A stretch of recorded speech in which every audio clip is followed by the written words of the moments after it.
in collaboration of friends, in the Rev W. Audrey's books that was adapted for television by Britt Allcroft, I present to you Thomas and the Magic Railroad, the series.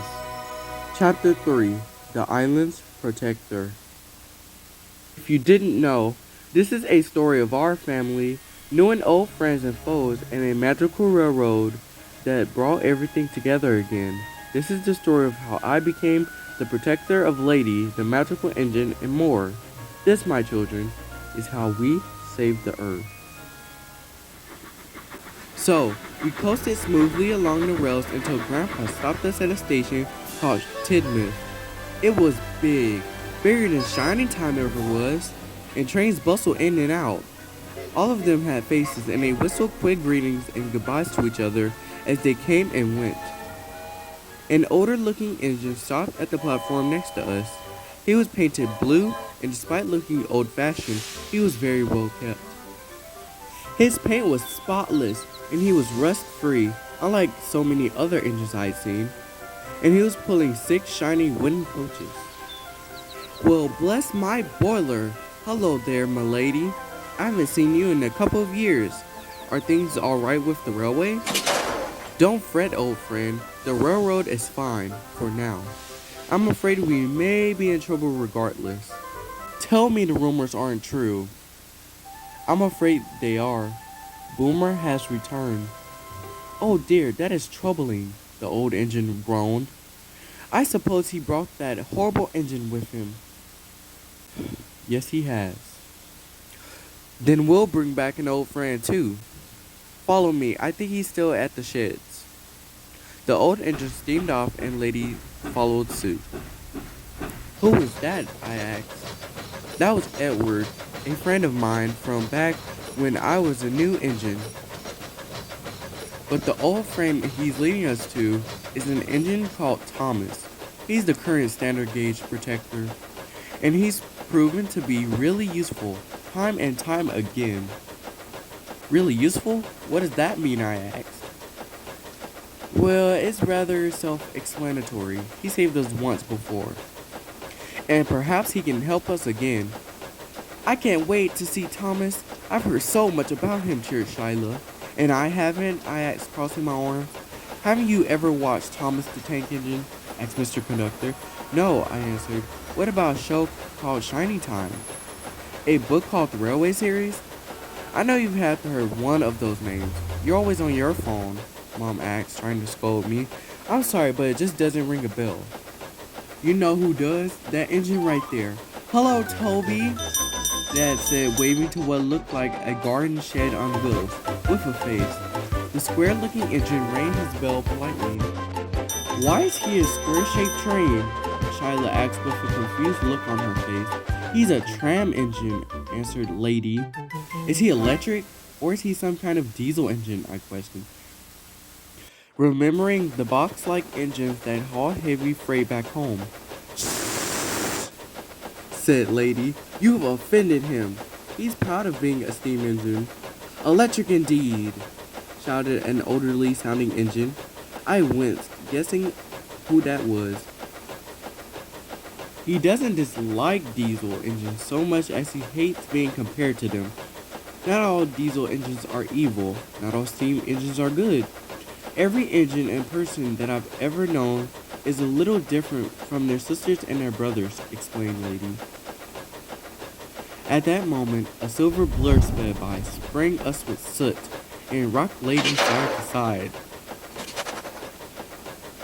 For example, him. Lady sounded rather exasperated. What's his name? I asked, coughing from the dust. His name is Spencer, and he is disgraceful, disgusting, and despicable. Not even his older cousin is as arrogant and rude as him. He takes far too much pride in all his speed in his career. But he's not even the fastest despite his delusions, Lady sighed. At any rate, he's not half as awful as the diesel we've dealt with. I suppose it's time you know, and I know just the engine to help me tell that story. Lady stopped on a turntable in front of a big brown house. The old engine was in one of the stalls next to another bright blue steam engine. He was around the same size as Lady, with a short, stumpy funnel, a short, stumpy boiler, and a short, stumpy dome. He seemed to be deep in thought. Shyla bounced up and down excitedly. Dad chuckled softly as he patted her head, while Mom and Grandpa walked over to the engine. As they drew closer, the engine broke from his trance. His eyes widened, and his face broke into an expression of shock and pure joy. Lily, Burnett, thank throttles you're safe. Are things well with the family? Mom and Grandpa shared a warm smile with the engine. Hello again, Thomas the Tank Engine. Don't worry, we're alright, for the moment at least. So you're the #1 engine, said Shyla. Indeed, I am, the blue tank engine said proudly. I've heard so many stories about you.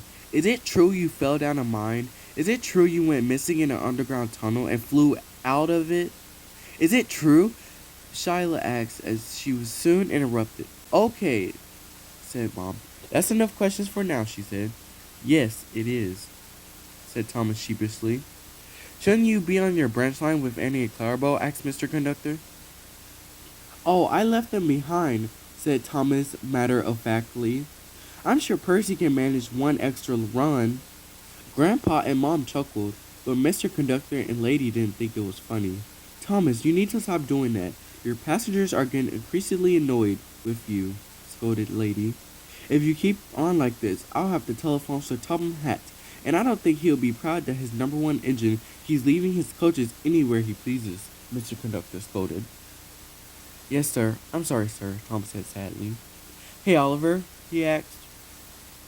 Yes, said an expensive, rare-looking green engine. After you pull your goods train, can you pick up Annie and Clarabelle? They're at Naffer Station. Sure, said the green engine. Cool, a Great Western engine. Isn't that the one who crashed into a barber shop? Shyla asked.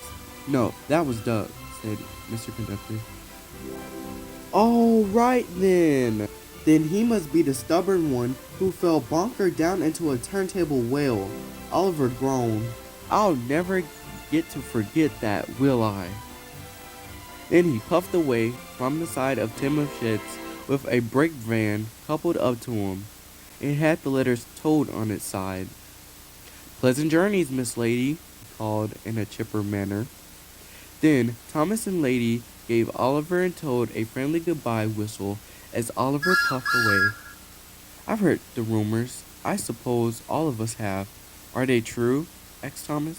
Yes, said Lady. It seems we're having something of a take-two. But something unexpected happened that day that came out of nowhere. Tweet, tweet, we heard. I heard the sound of it, but I just couldn't see it yet. My mom, Lily, and Grandpa Burnett seemed to know what the noise was we heard, but the rest of us were clueless. Then, in a shower of gold dust, a majestic bluebird came out. It flapped around calmly as it finally landed on Mother's shoulder. Bluebird, I told you to stay home. Are you serious right now? I asked. What more haven't you guys told me? I mean, there's some magical bird living in our house and I don't even get to know? I asked, but everyone just looked. The bluebird turned to me. I'm sorry, he said. We had to. Did a bird just talk to me? I said slowly, cutting off his sentence. Cool, said Shyla. What's your accident? The bird turned back to Mom, but before we could discuss what on earth was happening and what our next step was, an oily smell rolled up my nose and stung it almost like a bumblebee. It was a loud roar of an engine, but it didn't sound like a steam engine. Then there was an evil laugh. Then it stopped. Mwahahaha. Blast! It's Diesel 10, hissed Thomas under his breath.